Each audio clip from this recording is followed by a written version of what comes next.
Përshëndetje dhe mirë se vini në puntatën e radhës të Përshtiellim. Politika si ide ka ekzistuar që në kohën e grekëve të lashtë. Republika e Platonit dhe politika e Aristotelit, i cili ndër të tjera e përshkruante njeriun si kafshë politike, janë dy gurët themeltar natyrisht të politikës, që qëndrojnë në thelb të saj dhe për të kuptuarit e politikës dhe në ditët e sotme. Do kam nderin dhe kënaqësinë të kem ftuar në studio një prej aktivistëve dhe politikanëve më të njohura në këto vite të tranzicionit shqiptar, zonjën Valentina Leskaj.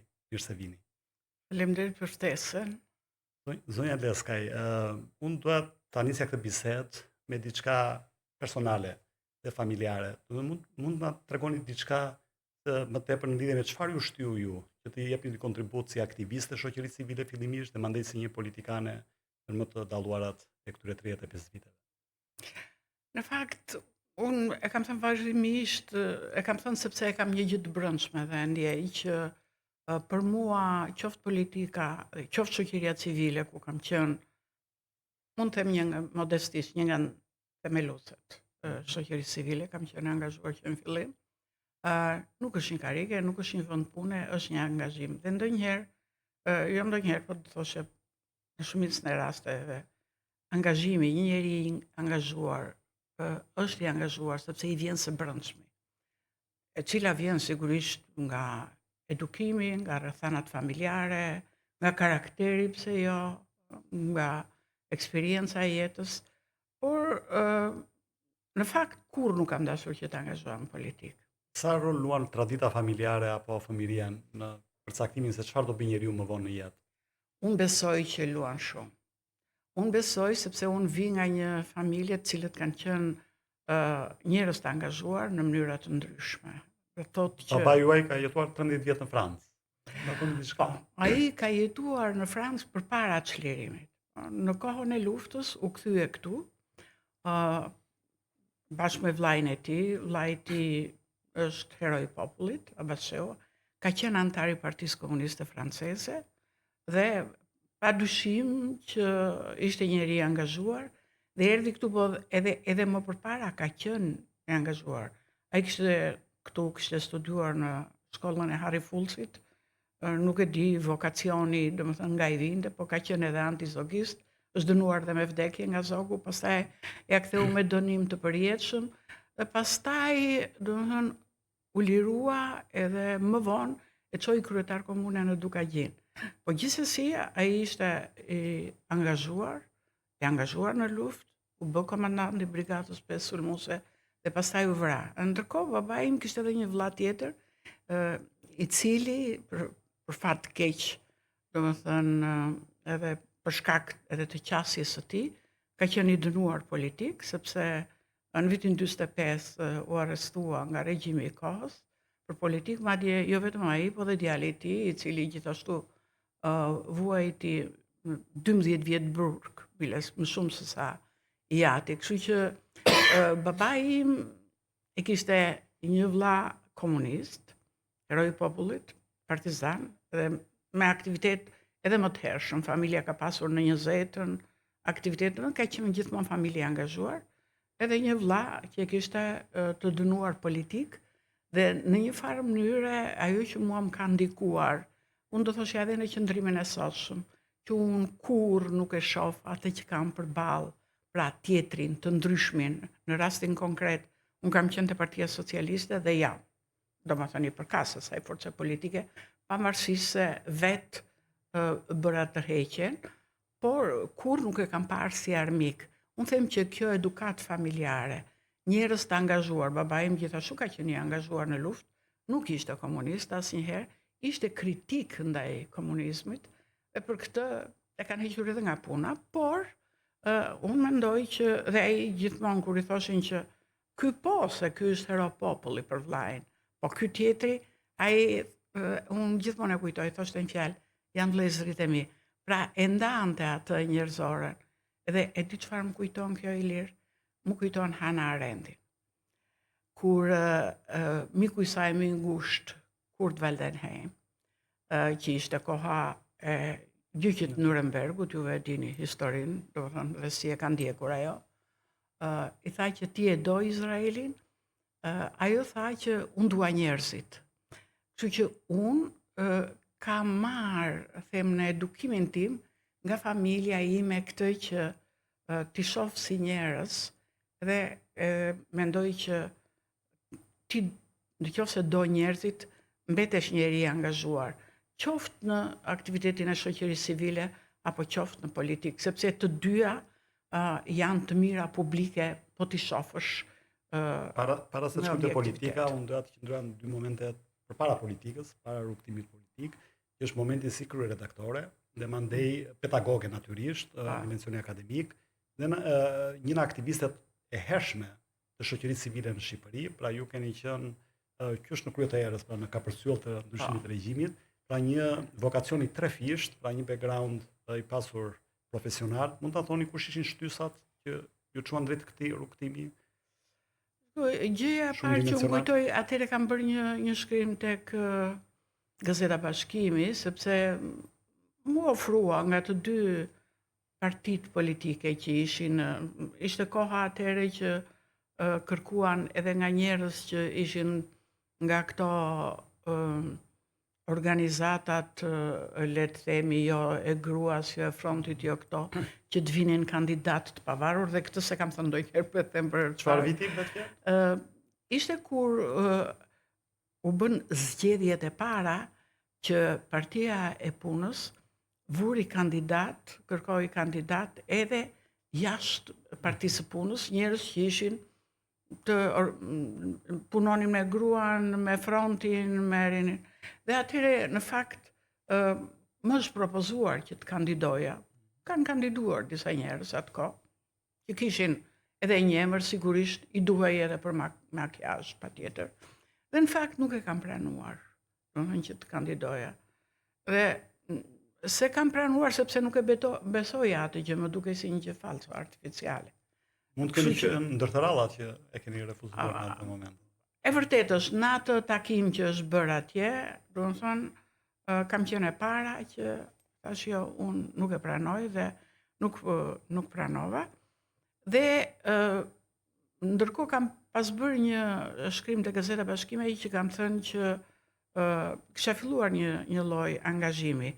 Thotë që te Piramida u bë një takim, ishte me gra, edhe në fakt dhe atje u ngritën shumë gra që thoshin Valentinën ta zgjedhim, se ne tham që të bëjmë një organizat të pavarur. E shumë gra u ngritën, domethënë, dhe propozuan, dhe unë në fakt nuk është se pranova, por filluam atë kohë me Diana Çulin dhe Rolanda Dimitrin, që ka qenë, besoj juve e njihni sepse ka qenë figurë, domethënë, shumë e njohur, më vonë iku, ishte në Universitetin e Harvardit dhe ka ndruar jetë, por që ishte një grua angazhuar, zëvendëse rektore e universitetit, dhe kemi bërë programin e parë për forumin e pavarur të gruas. Pastaj unë ngrita këtë në Qendrën për Popullsinë dhe Zhvillimin, dhe sigurisht ishte një shtys tjetër. Për të qëndruar pak te pjesa e parë, ju njëkohësisht dhe te libri juaj Politika si ide, keni evidentuar çështjen e feminizmit, rolit të gruas në politikë dhe në shoqëri. Keni teksuar diferencat mes sistemeve ndryshme matriarkat, patriarkat, momentit ku jeton bota sot, se si vende të ndryshme kanë adoptuar politika të ndryshme.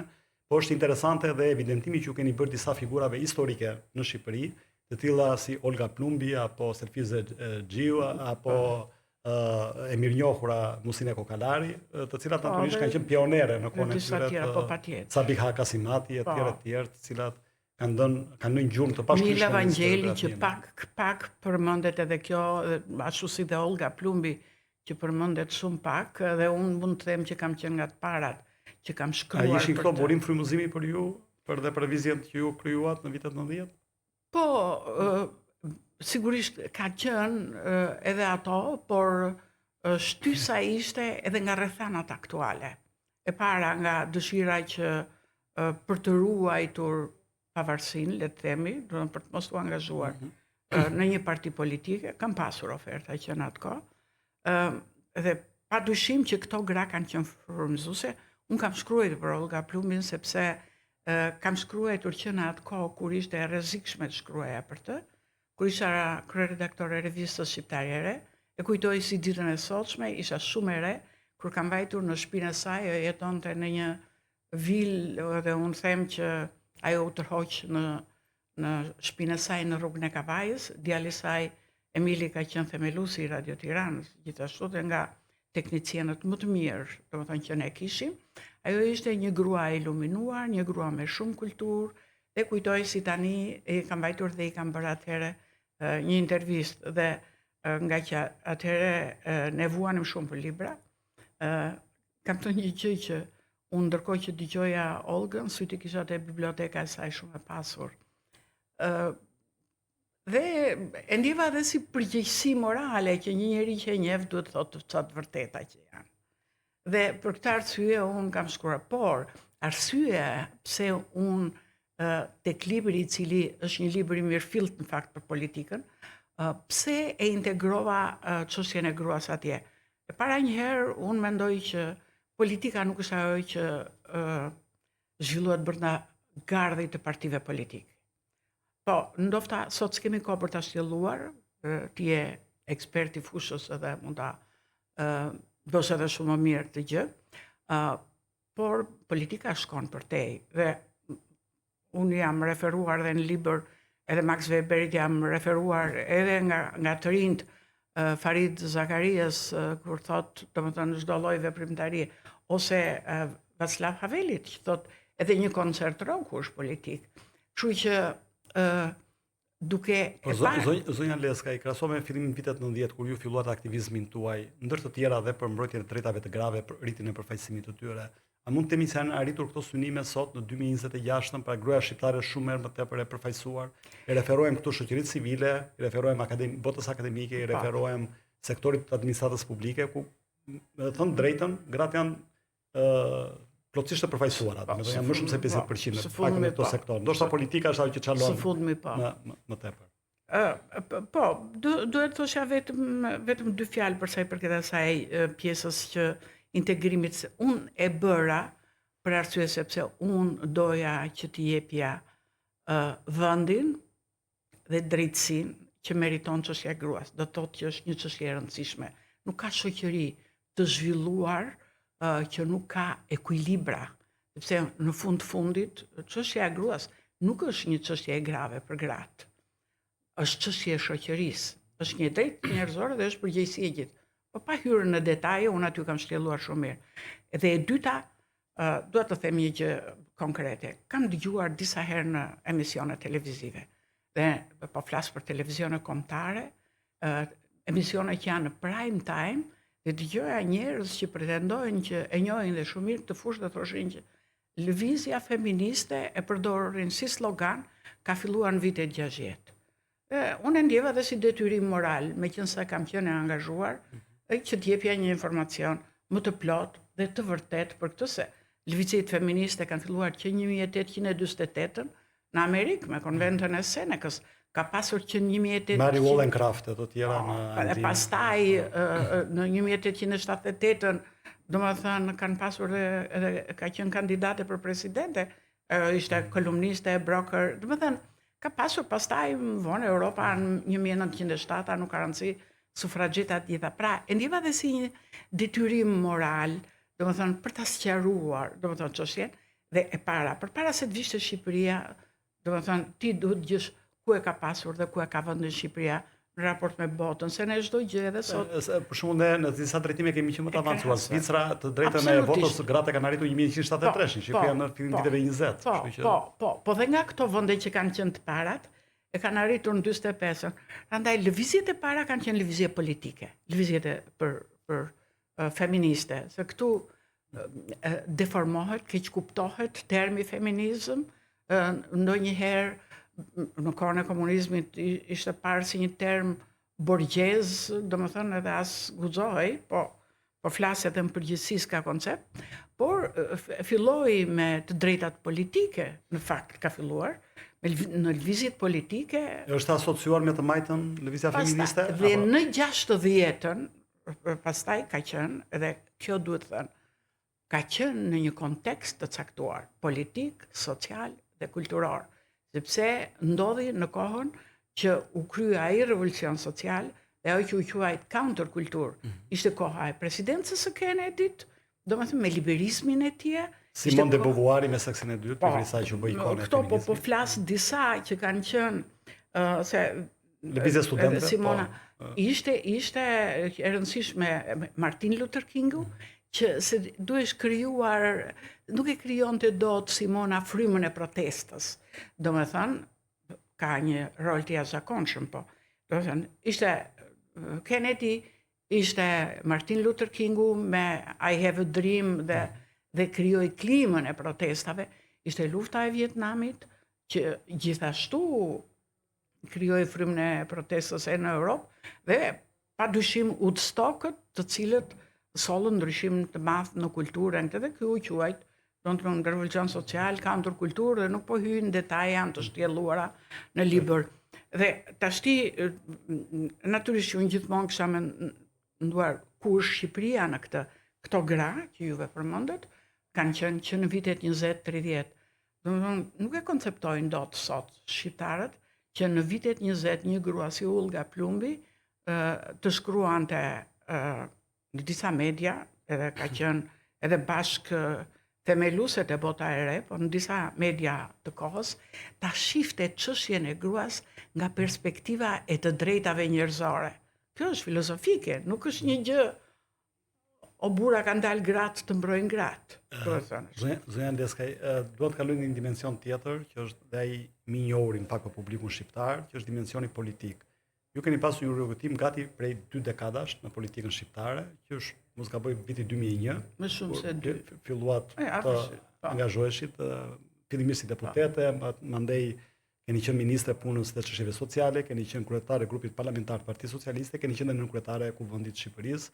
Natyrisht duke pasur njëkohësisht dhe disa portofole ndërkombëtare, si në kryetare e Asamblesë Përgjithshme të Këshillit të Evropës, drejtuese disa komisioneve parlamentare, tjera me radhë. A mendoni se politika shqiptare në ato momente që ju keni hyrë në politikë, fillimisht duke kandiduar si deputete dhe fituar dhe mandej duke vijuar me rrugtimin politik, ka që më mbikpritse ndaj intelektualëve, ndaj njerëzve publik, ndaj aktivistëve të shoqërisë civile si puna juaj? Sa sot? Unë kam qenë e para që kam hyrë nga shoqëria civile. Kam hezituar në atë moment, jo sepse do isha përpara të panjohurës, por sepse unë kam thënë një gjë që kam shkruar edhe në këtë librin e fundit, që juve keni marrë, edhe dikush ma ka quajtur që ke thënë një gjë që është me shumë kurajo që politika të bën të humbasësh një pjesë të vetes tënde dhe ndonjëherë atë që është më e çmuara. Do të thotë që ka po i dekorajoni të rinjt me këtë shprehje. Jo, se fakti që e bëra vet duke qenë grua, duke qenë nën, duke qenë një kohë që isha e para që hyra nga shoqëria civile. Fushata të vështira besoj. Dhe arsyeja shumë të vështira. Dhe arsyeja pse e bëra, dhe do ta them ku fillon vështirësia. Arsyeja pse e bëra ishte që ishte morale, sepse unë thash që unë kam luftuar shumë për gratë dhe kam predikuar shumë për gratë, atëherë unë nuk do kem fytyrë që të dalë dhe t'ju them grave që angazhohuni në politikë. Do të thënë angazhohuni ju, po unë nuk e bëj për veten. Ju keni kandiduar magjoritar, mos gaboj në magjoritar dhe jam partizane magjoritarit. E di pse? Sepse unë dua që njerëzit shqiptarët do të thotë që të takojnë njeriun për të cilin votojnë sy, domethënë, dhe e para. Cila ishte fushata ju e parë, domethënë dhe ka qenë në Elbasan, dhe fillimisht ka qenë e lehtë. Unë kam bërë domethënë një gjë sepse një nga hezitimet time e mia për të kandiduar për deputete kanë qenë 3 kur më ka thirrur Fatosnano, e kam thënë kam 3 arsye që nuk pranoj. Unë në fakt sa isha bërë ministre e punës e çështjeve sociale, dhe i thash e para që unë sa kam hyrë në politikë, edhe duhet ta mendoj që nëse duhet bëj një hap tjetër. Unë e di që dhe sot mund të krijoj çudi dhe në atë kohë çudi dhe shumë miq të mi më thoshin të tjerët po luftojnë të bëhen deputeti. Okej. E dyta, atë kohë kishte qenë president Zoti Mejdani, e kishte mbaruar mandatin dhe i thash si mund vjem unë përpara Zoti Mejdani, ka njerëz të tjerë Partia Socialiste, dhe ja kam thënë me shumë sinqeritet. Dhe e treta, i thash kam nevojë për një analizë mjedisi. unë nuk mund të shkoj të kandidoj, që të më qarkulloj emri, apo që të marr, domethënë ndonjë kredit. Unë duhet të di ku do shkoj, pse do shkoj dhe si do ta bëj. A ishte ajo zonë i bastion i djathtë apo i majt? Ishte i djathtë 100%, nuk ishte fituar kur Partia Socialiste aty. Dhe ato Snarua më ka thënë që kur unë i thash që domethënë unë sa kam hyrë, unë duhet të bëj një hap, unë duhet të bëj një analizë mjedisi, unë bëj, tha pikërisht për gjitha këto, tha, ti tha, ma ty fishon bindjen që duhet vesh ti dhe për këtë arsye të kemi zgjidhur, sepse ti vjen nga shoqëria civile, ke një emër, nëse nuk ka rëndësi. Dhe në fakt ishte një mbetërë shumë e vështirë, po unë e fitova. Pastaj, edhe mandatin e dytë, mbasi e fitova këtë, më tha, ti do shkosh në zonën e Shpatit. Këtë herë, Vali. Edhe unë i thash, atje kishte qenë deputeti Robert Ndrenika, për cilin kam një respekt jashtëzakonshëm, si e ka çdo shqiptar. Unë kam edhe një arsye më shumë.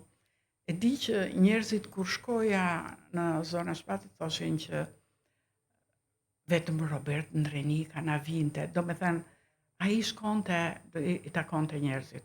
E pastaj më vonë më kanë thënë një gjë tjetër kur kam mbajtur në disa zona shumë të thella, pasi unë isha edhe drejtuese qarkut, kam mbajtur në zonën e Gramshit, Librazhit, gjithë. Është dhe qarku më i madh nga shtrirja territoriale e Basanit. Qarku më i madh nga shtrirja. Dhe zonë shumë e vështirë, infrastruktura të mërshme, veje nga Tirana në Zavalin duheshin shtator. Kanë qenë më mirë rrugët atëherë zonja Leskaja apo tani? Se kemi pas probleme së fundit. Jo, nuk krahasohen, si nata me ditën. Dhe të them të drejtën, edhe sot, unë isha para një viti, më kishin ftuar në Gjinar, dhe më nderuan shumë në fakt që më kishin ftuar, sepse unë mbas Elbasanit ika në Vlorë, prap, më kërkua nga partia që të veja në Vlorë. Nëse s'ka rëndësi, në politikë njerëzit ndaj janë që të marrin përgjegjësi. Mund ta thoni diçka më tepër në lidhje me angazhimin apo dimensionin ndërkombëtar që ju keni pasur me rolin që keni pasur në Asamblenë e Këshillit të Evropës apo mandej sot me sa di keni qenë paktën drejtuese e shoqatës miqësisë Shqipëri-Izrael ndër tjera.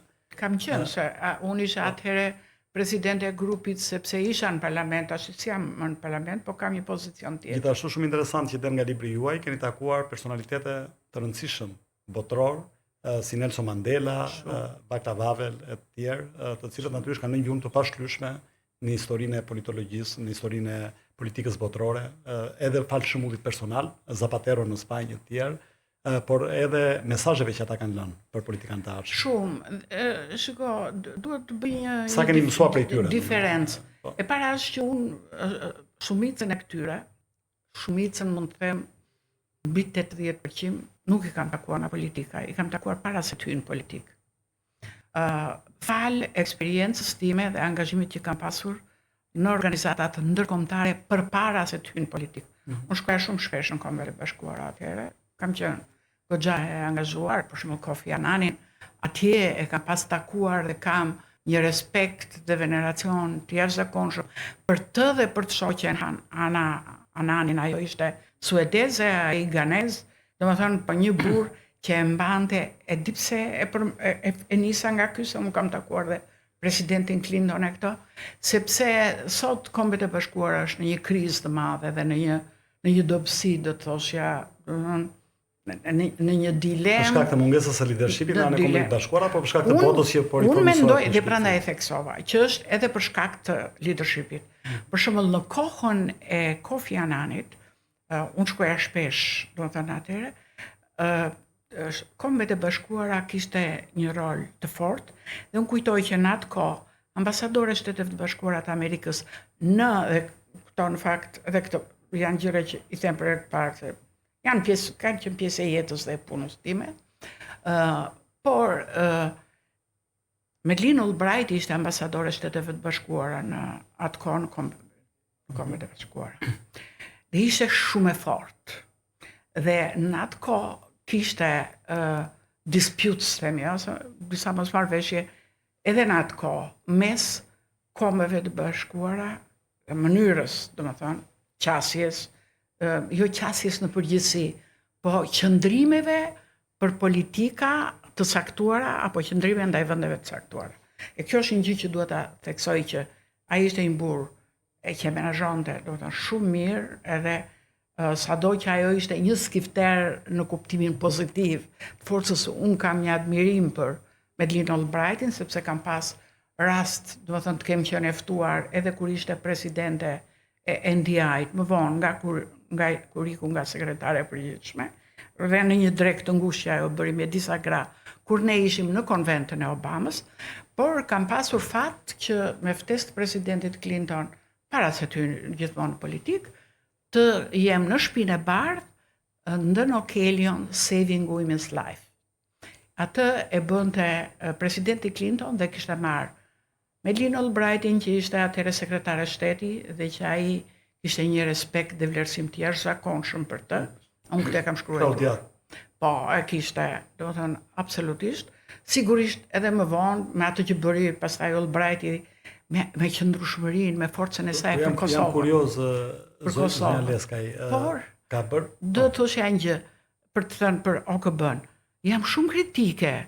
E kam thënë, jo sot, meqense tash i dihet qëndrimi i Obamës ndaj OKB-s dhe agjencive të OKB-s. Po libri im është botuar në vitin 2020 dhe unë në atë libër e kam thënë dhe kam thënë dhe më përpara që ka dështoj në reformën që u nis të bënte, ka nevojë për një reformë, por jo për mbyllje dhe sidomos të agjencive të Kombeve të Bashkuara. Di pse? Tashi, OBSH-a mund të ketë 1000 të meta, por të gjitha epidemitë në botë, domethënë, ke pasur një pikë reference. Qoftë për sa i përket kërkimit shkencor, qoftë për sa i përket organizimit dhe gjitha gjërave. Unë kam qenë në misione në Afrikë dhe e di këtë, domethënë e ndjej. Më ngacmohet dhe për një pikë tjetër. Apo UNESCO. Zonja Leskaj, se natyrisht këto janë debate që nuk shterojnë kurrë. Dekada më parë kemi pasur gra shumë të forta në politikën botërore. Për ju përmendën zonjën Madeleine Albright, Condoleezza Rice, janë të dyja mikesha, të dyja akademike, njëra demokrate, tjetra republikane. Edhe në Stanford. Jo, absolutisht, po themi në politikë aktive. Pra, kemi pasur në Angli Margaret Thatcher, mbretëresha Elizabeth, natyrisht një rol të jashtëzakonshëm në politikën angleze dhe atë ndërkombëtare. Kemi pasur zonjën Merkel, zonjën e Ekurt, e cila ka qenë kancelaria më e fuqishme në Europë. Kemi pasur para disa vitesh kryeministren e Zelandës së Re, e cila përballoi krizën e pandemisë më mirë se kushdo lider mashkull, themi, në planet. Ku janë gratë sot në politikën botërore? Me thënë, të flasim për një dimension do tyre ndërkombëtar, jo vetëm. Ka, po jo mbase me... Ndoshta Kaja Kallas apo Ursula von der Leyen janë gratë me profilin më të lartë në Bashkimin Evropian sot. Ka, po jo, sepse këtu nuk është punja e emrave, se unë kam një problem me këtë çështjen e gruas, se edhe këtu ne gjithmonë numërojmë statistikat, nuk është çështje numrash, çështja e gruas, në politikë dhe në vendimarrje. Çështja është e përfaqësimit, sepse i bën shumë dëm edhe kauzës gruas, nëse merresh me numra. Të bëj një pyetje specifike në lidhje me Shqipërinë. Shqipëria arriti një rekord në Guinness me përfaqësimin më të madh të grave në kabinetin qeveritar, duke tejkaluar dhe Finlandën. Atë ndoshta me ndryshimet e fundit qeveritare, dhe shumë vende jemi ulur pak në dhe shumë vende të cilat janë vende të origjinës së lëvizjeve feministe. Po, atëherë ky ka qenë një hap, ju e konsideroni një element pozitiv, se pati shumë debat në atë kohë, e ka bërë zoti Rama për shkak të një marketingu ndërkombëtar, sepse kapi mediat botërore në mjet këtij lajmi, pra përbërja e kabinetit me shumicë absolute femrash, apo është bërë kjo në bazë të një përzgjedhje meritokratike, sepse disa prej atyre emrave, me thënë drejtën, nuk i thoshin gjë publiku të gjerë. Pra nuk ishin emra të stazionuar në politikë, apo emra që vinin me një eksperiencë të gjerë nga shoqëria civile apo nga bota akademike apo. Shikoj, janë dy gjëra. Unë them që jo, Rama nuk e ka bërë fallco atë, për këtë jam e sigurt. Rama beson, do të thënë beson që gratë kanë disa vlera të cilat, do të thënë, mund t'i sjellin, mund t'i ofrojnë dhe mund t'i shërbejnë shoqërisë. Tashti, ajo çështja le të themi e numrave ishte, unë kam luftuar shumë bashkë me kolegët e mia, ne ishim shumë pak atëherë, 6.7% ishim në parlament. Unë kur isha kryetare. Ndaj ndryshoi dhe kodi zgjedhor në 2008. Kur isha, jo, edhe u bë gjitha betejë. Kur isha kryetare grupit parlamentar, kisha fatin e keq mund të them, sepse si ishte edhe kryetari i partisë në parlament në atë kohë, edhe të gjitha përballjet politike i kam bërë dhe se kam parë veten si grua. Dhe unë nuk dua që gratë të jenë në politikë për shkak të gjinisë, po për shkak të meritokracisë. Po vike pyetja juaj. Ju keni qenë bazuar në meritokraci, pra ju zonja Dade, zonja Meksi keni qenë. Po vite pyetja juaj, që do të thotë që gratë duhet jenë në bazë të meritokracisë, jo të vinë sepse na zbukurojnë kabinetin apo atë përkundrazi, duhet vinë për bazë. Po ky nuk është një problem vetëm për gratë në politikë. Çështja e meritokracisë. Shiko, unë Ilir ti e ke lexuar, edhe unë e kam thënë publikisht, e kam shkruar këtë gjë, që kam thënë që duhet vinë për shkak të meritokracisë, si gratë edhe burrat, për fat të keq. Shiko, njerëzit nuk duhet vlerësojnë as për shkak të moshës, të vjetër, të rinj, se ka të rinj që kanë lindur të vjetër. E ka të vjetër që kanë energjinë, kapacitetin, mundësinë për të dhënë. Pra, duhet, por ka ca kohë që disa nga gjërat që kanë të bëjnë me meritokracinë, me gjithë përfshirjen, me konsensusin politik, me qëndrueshmërinë e reformave, nuk përmenden më në fjalorin politik. Dhe mund t'ju bëj edhe juve që jeni analist, për shembull, një jo kritik, po një gjë, duhet edhe juve t'i përfshini më shumë në debatin politik këto gjëra, sepse një demokraci nuk mund të jetë funksionale nëse nuk ka të garantuar check and balance. Ora, ne kemi demokraci, ne kemi media të lira, ne kemi pluralizëm politik, ne kemi pluralizëm mediatik, janë në standardet. Ju mendoni se është fal të pikpamjes dhe filozofisë politike që zoti Rama ka, përfshirja sa më shumë grave. Përfshirja e grave, ai e ka besim atë dhe nuk e bën fallco, për këtë jam shumë e sigurt. Në linjë me këtë pyetje, besoj edhe për publikun ka interes, është për këtë arsye që mburoja politike institucionale, kushtetuese që ai po i bën zonjës Balluku, e pa precedent krahasuar me mbrojtjen që ai ka bërë kolegëve meshkuj, për shembull Erion Velis, apo Lefter Kokos, apo antarëve të tjerë, qoftë edhe Sami Tahirit, pra në këtë sens kemi të bëjmë ndoshta me një ndjesi të zotit Rama që është më protektiv ndaj femrave në kabinet, apo është zonjë e hekurt pa cilën s'mendohet qeveria shqiptare. Nuk është çështja e gjinisë, mendoj unë. Padyshim që ajo nuk ka nevojë që ta them unë që ka bërë një profil të një njeriu shumë punëtor, shumë të angazhuar dhe ka pasur shumë arritje në punën e saj, dhe unë besoj që Edi Rama, domethënë, çmon këtë pjesë, domethënë të punës. Sa të do në parimet e tij publike të shkallura publikisht. Jo, më fal, por për sa i përket, është e drejtë. S'është e drejtë qëndrimi. Unë që nga 2002 që po e kam pasur dhe më përpara këtë parim, që jam angazhuar në politikë, kur nuk kam diskutuar dhe gjykuar për çështje që janë në dorën e drejtësisë. Duhet të gjykoj dhe të vendos. Nuk po diskutojmë fajësinë apo jo të zonjës Balluku, sa të vendos gjykata, ne po flasim për sjelljen me dy standarde të zotit Rama. Në raport me zonjën Balluku. Mua më kanë bërë, kam qenë shpesh te zëri Amerikës kur kam qenë në politikë. Dhe më kanë bërë, e përmendem, për një personalitet politik që ishte çështja e gjykat, dhe zëri Amerikës tha duhet ta thuash, domethënë njerëzit mendojnë që duhet ta thuash tash, unë nuk komentoj. Dakor, pyetja ishte tjetër, pyetja nuk ishte vetëm me fajsinë e zonjës Balluku. Pyetja ka të bëjë me mbrojtjen politike dhe institucionale që bën zoti Rama Ballukut në raport me të tjerët, kolegët meshkuj. Nuk e gjykoj. Ka bërë kështu Ilir Beqajn, Sami Tahiri, Erion Veliaj. Nuk duhet ta ndaj unë, këtë duhet ta ndaj drejtësia, nëse qëndrimi është i drejtë apo është favor. Këtë nuk duhet ta ndaj unë. Dhe këtë unë e kam parim, çdo çështje që mund të jetë në cilën do instancë të institucioneve të ligjit. Që ju e përmendni dhe në libër, ka të bëjë me proceset e rekrutimit në atë kohë të Partisë Socialiste, ku natyrisht kërkoi një CV, një bagazh profesional, bëj madje një farë konkursi apo interviste, dhe pastaj kryesia pas diskutimeve shpeshherë të gjata mbi emra të caktuar, vendoste pro apo kundër një kandidati. një cilësi në fakt që është e rrallë, ka qenë e rrallë në politikën shqiptare, po sot thuaj se është e munguar totalisht.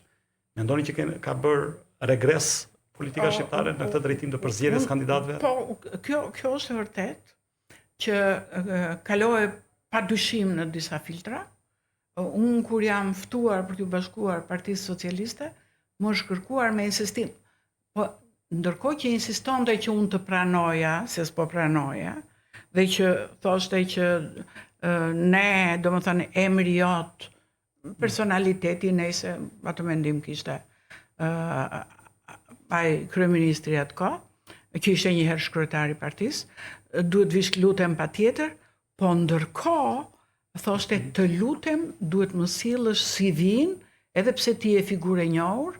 Unë isha presidente e NGO Forumit që ishte, do më thënë, një organizatë ombrell, 300 organizatave qeveritare merrin pjesë, sepse atëre funksiononte dhe vërtet, unë kam një nostalgji, jo se kam nostalgji, se kam qenë atë konko në shoqërinë civile, po kishte më shumë vokacion.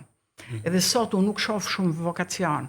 Sot unë i quaj më shumë donor driven, që do të thotë që varen nga agjendat e projekteve. Në atë kohë nuk i kemi qenë të varur nga agjendat e projekteve. Kur u krijuam ne, nuk u krijuam nga projektet. Sot ke sa duash janë krijuar nga projektet. Kjo është diferenca e shoqërisë civile dhe ky është mendimi im. Por, mu kërkua me insistim, domethënë të çoja, unë po hezitoja ta çoja nga që i thoshja po unë s'kam pranuar si të ta dërgoj CV-n vetë kryeministrit, kryetarit partisë. Okej, dhe më në fund e dërgova, e cila diskutoi, por edhe lista e deputetëve vinte me një biodata, pra, me një CV të shkurtër, sepse jo të tërë anëtarët e kryesisë mund t'i njohin të tërë kandidatët. Dhe bëhej diskutim dhe kjo është e vërtet. Personalisht, nëse janë atje proces verbalet, mund ta shikosh. Kam pasur kontestime, i kam thënë në kryesi. Po, unë nuk jam dakord edhe me një gjë që thotë, juve flisnit dhe sot nuk flasin.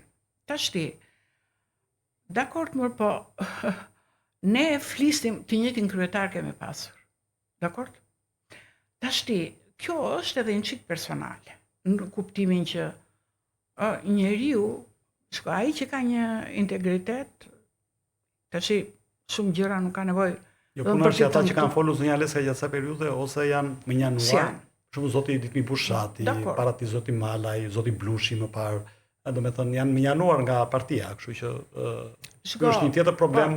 Ky është një tjetër edhe kjo do një analizë, do me thënë, më vete, absolutisht, sepse ti e di shumë mirë që unë kam një kapitull shumë të rëndësishëm në njërin nga librat, që është ajo tjetri pushteti gjuhës. Edhe që kjo çon tek gjuha urrëties, po jo domosdoshmërisht çdo lloj gjuhe kundër që përdoret është gjuhë urrëtie. Po ne kemi një problem më thelbësor në politikë, Ilir, kush është për mua, do të një problem thelbësor, qasja në politikë është kundër, jo pro. Ç'a do të thotë? Edhe opozita e ka, edhe opozita shpesh, e ka qasjen kundër, do të thonë kundër atij tjetrit, kundërshtarit, biles që quhet si armik. Çka bota në anglisht do ta thoshja we fight for, ne luftojmë për. Pra, për një parti më të mirë, një qeveri më të mirë, një vend më të mirë. Për ne na shkon we fight against, ne luftojmë kundër atij tjetrit. Edhe një gjë të mirë që mund ta ketë bërë qeveria, meqense je në opozit, ti ngrihesh edhe jam totalisht kundër kësaj kulture dhe gjuhe. Domethënë, sepse ti nuk je alternativë, ore nuk ka alternativë vendi. Nuk ka alternativë nëse ti e ke qasjen kundër. Kjo s'do të thotë që s'do bësh kritik. Për shkak të minutazhit, unë po kaloj te pyetja e fundit. Ka politika ide sot, kur themi ide i referohem dhe asaj që ka qenë dhe kontributi juaj kryesor në politikë, pra për çështje të mëdha, shpopullimi, demografia, çështje që kanë të bëjnë me varfërinë absolute apo relative, hendeku financiar, ekonomik, po dhe digital.